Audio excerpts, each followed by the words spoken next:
इंदौर विकास प्राधिकरण के द्वारा रिनोवेट किए जाने के बाद अब जल्द ही प्रीतमलाल दुआ सभागृह अपने नए स्वरूप में प्रारंभ होगा। इंदौर विकास प्राधिकरण के तत्कालीन अध्यक्ष और संभाग आयुक्त दीपक सिंह एवं तत्कालीन सीईओ राम प्रकाश अहिरवार के प्रयासों से प्रीतमलाल दुआ सभागृह को लगभग 2.5 करोड़ रुपए की लागत से सांस्कृतिक आयोजनों के लिए सुसज्जित और सर्व सुविधाजनक बनाया गया है। इस सभागृह की बैठक व्यवस्था के लिए नई सुविधाजनक 106 आधुनिक कुर्सियां लगाई गई है। पूरे सभागृह में नया कारपेट बिछाकर मौसम के अनुकूल बनाने के लिए 6 सेंट्रलाइज्ड एसी लगाए गए हैं। पूरे सभागृह में आकर्षक विद्युत सज्जा के साथ साथ विशेष रूप से साउंड की भी व्यवस्था की गई है। पश्चिम रेलवे रतलाम मंडल ने अंबेडकर नगर महू से चलने वाली अंबेडकर नगर पटना एक्सप्रेस के समय में परिवर्तन किया है। रेलवे जनसंपर्क अधिकारी हेमराज मीणा ने बताया कि ये गाड़ी पहले 6:30 बजे अंबेडकर नगर से रवाना होकर 7:15 पर इंदौर पहुंचने के बाद पटना के लिए रवाना होती थी, लेकिन अब यह ट्रेन शाम 6 बजे डॉक्टर अंबेडकर नगर महू से चलकर इंदौर पहुंचेगी और इंदौर से 6:40 पर पटना के लिए रवाना होगी। इंदौर पटना जो स्पेशल ट्रेन है वो वीकली ट्रेन है। ये ट्रेन पहले क्या है कि 6:30 पे चलती थी, अभी क्या है ये ट्रेन 6 बजे चलेगी। इस तरह से ये अंबेडकर नगर इंदौर होते हुए और उज्जैन मक्सी के रास्ते जाती थी। तो इंदौर ये जो ट्रेन है ये 6:40 पे आएगी, पहले जो है 7:15 पे यहाँ आती थी। तो ये आंशिक परिवर्तन किया गया है।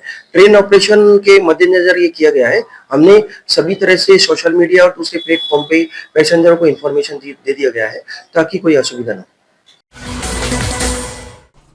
इंदौर नगर निगम जो करे सो कम है। हाल ही में इंदौर नगर निगम ने हजारों संपत्ति कर मालिकों को नोटिस भेजकर एक नई दुविधा में डाल दिया है। नोटिस में मकानों के चारों ओर खुली जमीन जिसे MSO कहा जाता है उस पर भी वर्ष 2021 से बकाया संपत्ति कर जमा करने के लिए कहा गया है। निगम का कहना है कि 2021 में राज्य शासन ने आदेश जारी कर इस खुले स्थान को भी टैक्स के दायरे में शामिल किया था, जो अब लागू करवाया जा रहा है।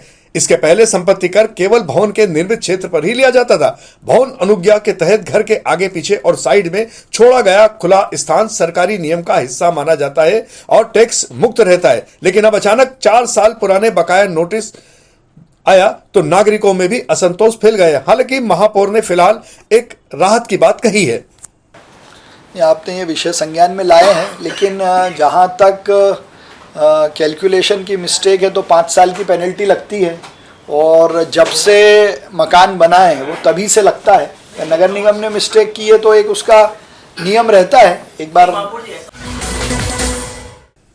इंदौर में गंगवाल बस स्टैंड से सरवटे बस स्टैंड तक का मार्ग वर्षों से शहर की ट्रैफिक व्यवस्था में सबसे चुनौतीपूर्ण रहा है। इस मार्ग के निर्माण में बाधक अतिक्रमण हटाने के लिए कई बार प्रयास किए गए, लेकिन हर बार कोई न कोई बड़ी बाधा सामने आ जाती है। महापौर पुष्पमत भार्गव ने बताया कि जमीन के स्वामित्व, दुकानों के अतिक्रमण और कानूनी प्रक्रियाओं के कारण काम आगे नहीं बढ़ पाया, लेकिन अब मौजूद सभी बाधकों की पहचान नोटिस कर जारी हो चुके हैं।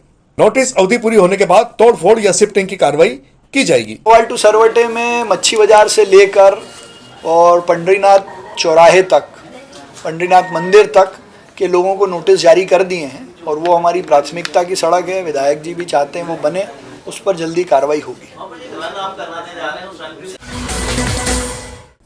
इंदौर पुलिस की साइबर शाखा के द्वारा सामंती हायर सेकेंडरी स्कूल के विद्यार्थियों के लिए साइबर पाठशाला का आयोजन किया गया है। कार्यशाला में एसीपी राजेश दंडोतिया के द्वारा विद्यार्थियों को साइबर फ्रॉड से बचने की जानकारी दी गई, साथ ही विद्यार्थियों के रोचक प्रश्नों के उत्तर भी दिए।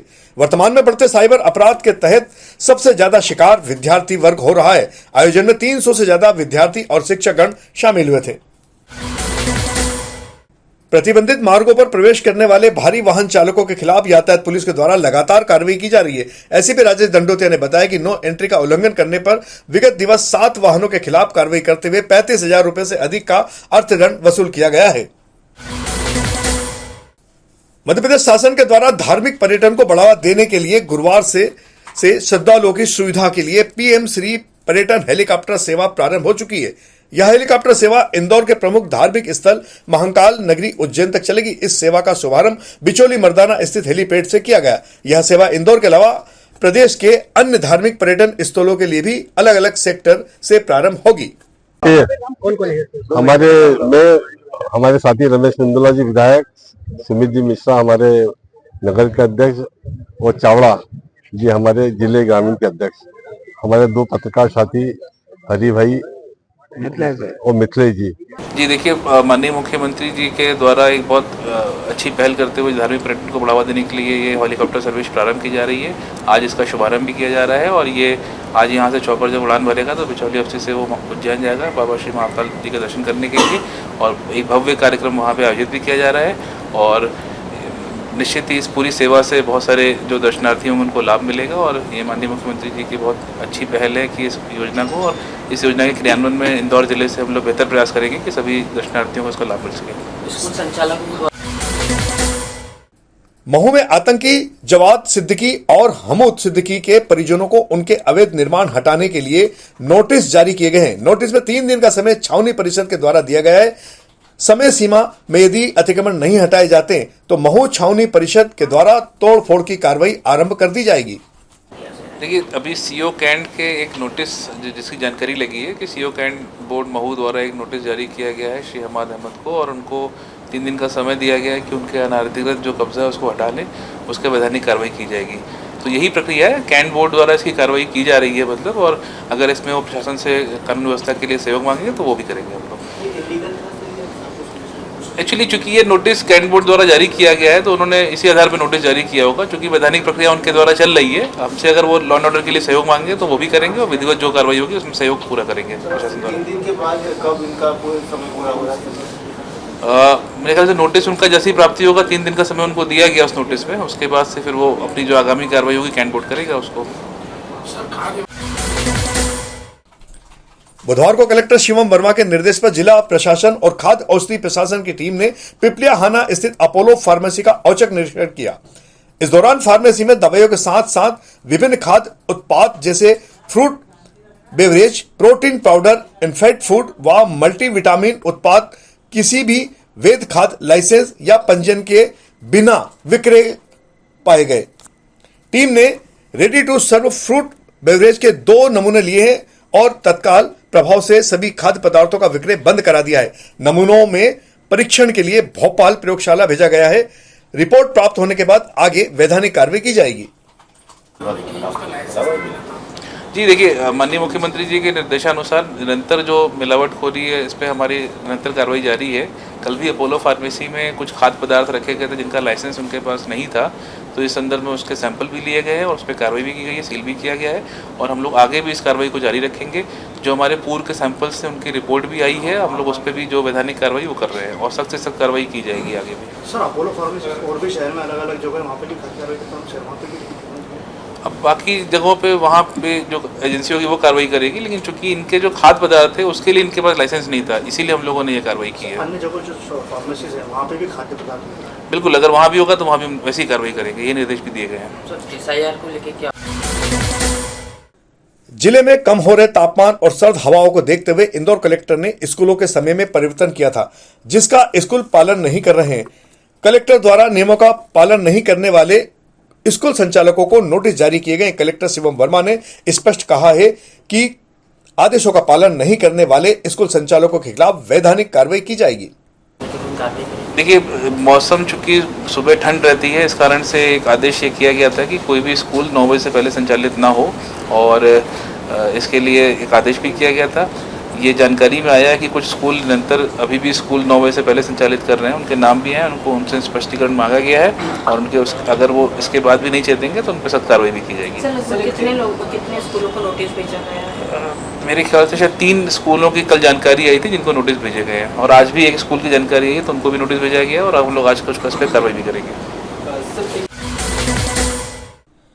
उत्तराखंड कराटे संघ और कराटे इंडिया ऑर्गेनाइजेशन के तत्वाधान में आयोजित होने वाली 6ठी राष्ट्रीय सितोरयू कराटे चैंपियनशिप में इस बार इंदौर, महू और रतलाम जिले की संयुक्त टीम अपनी उपस्थिति दर्ज कराएगी। टीम में शामिल 31 खिलाड़ी हाल ही में आयोजित 21वीं जिला स्तरीय मार्शल आर्ट एवं कराटे स्पर्धा में चयन हुए हैं, जिनकी तैयारी पिछले कई दिनों से कराई जा रही थी। बालिका वर्ग में 21 युवा खिलाड़ियों का भी चयन हुआ है। ऋषिकेश में होने वाली यह स्पर्धा इन प्रतिभाओं के लिए एक बड़ा मौका साबित होगी। किस कैटेगरी में आप खेलने जा रही हैं? मैं 14 इयर्स की कैटेगरी में खेलने जा रही हूँ। कितनी मेहनत करी आपने इस टूर्नामेंट के लिए? मैंने बहुत ज़्यादा मेहनत की है, मतलब डेली हमारे कोच ने हमको 5 आवर्स की ट्रेनिंग दी है। हमारे कोच का भी बहुत बड़ा हाथ है इस में। और ये स्पर्धा कहाँ आयोजित होने जा रही है? ये उत्तराखंड के ऋषिकेश में। स्पर्धा ये जो स्पर्धा होने जा रही है कहाँ पे आयोजित होगी और किस कैटेगरी में? मेरा नाम माही धर्मेंद्र धारू है। मैं एक नेशनल अवार्डी प्लेयर हूँ और साथ ही साथ मैं इंटरनेशनल गोल्ड मेडलिस्ट हूँ। ये जो हम लोग अभी जो टीम बनी हुई है 40 से ऊपर की टीम है, हम लोग ऋषिकेश उत्तराखंड में जा रहे हैं। हाल में वहाँ पर ऑल इंडिया पुलिस गेम्स के भी सिलेक्शन होने वाले हैं। ये जो स्पर्धा आयोजित होगी कहाँ आयोजित होगी और कितनी? सर ये इंडियन मिलिट्री एकेडमी के जो कोच है अपने राजपूत सर, उनके अंडर में 6th ISQI national ISQI karate tournament organize हो रहा है, जिसके अंदर भारत से पूरे 16 राज्य जो है स्पर्धा में पार्टिसिपेट करने के लिए जा रहे हैं। इंदौर पुलिस कमिश्नर संतोष कुमार सिंह ने इंटरसिटी के साथ ही स्टेट टूरिस्ट बस संचालकों के अधिकारियों के साथ बैठक आयोजित की। सुरक्षित परिचालन के लिए आवश्यक दिशा निर्देश देने के लिए आयोजित इस बैठक में सभी को समझाइश दी गई कि वह सुप्रीम कोर्ट के द्वारा जारी किए गए दिशा निर्देशों का पालन करते हुए यात्री बसों का सुरक्षित संचालन करें। इस दौरान चेतावनी दी गई कि नियमों का उल्लंघन करने वाले बस चालकों के साथ ही बस संचालकों के खिलाफ भी उचित वैधानिक कार्रवाई की जाएगी। अग्निवीर भर्ती रैली में शामिल होने वाले उम्मीदवारों के लिए जिलावार तिथियां घोषित की जा चुकी है। इंदौर में 20 नवंबर से 5 दिसंबर तक भर्ती रैली का आयोजन किया जाएगा। अग्निपथ योजना के अंतर्गत अग्निवीर भर्ती का आयोजन आर्मी रिक्रूटमेंट ऑफिस महू एवं जिला प्रशासन के निर्देश में इंदौर के तक्षशिला परिसर देवी अहिल्या विश्वविद्यालय खंडवा रोड में किया जा रहा है।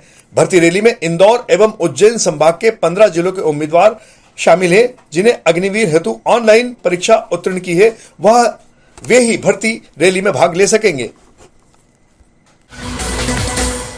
मध्य प्रदेश के कैबिनेट मंत्री कैलाश विजयवर्गीय के विधानसभा क्षेत्र क्रमांक 1 में 53 करोड़ की लागत से विभिन्न विकास कार्य किए जाएंगे। इन कार्यों का भूमि पूजन महापौर पुष्पमित्र भार्गव, मंत्री कैलाश विजयवर्गीय सहित अन्य की उपस्थिति में संपन्न हो चुका है। इस दौरान मंत्री कैलाश विजयवर्गीय ने उपस्थित नागरिकों को सोलर सिटी बनाने के लिए भी संकल्प लेने का आह्वान किया। इस अवसर पर पार्षद निरंजन सिंह चौहान, अश्विनी शुक्ला, अभिषेक शर्मा, भावना मिश्रा, सोनाली धारकर, संध्या यादव, कमल वाघेला सहित तमाम अन्य जनप्रतिनिधि भी मौजूद थे।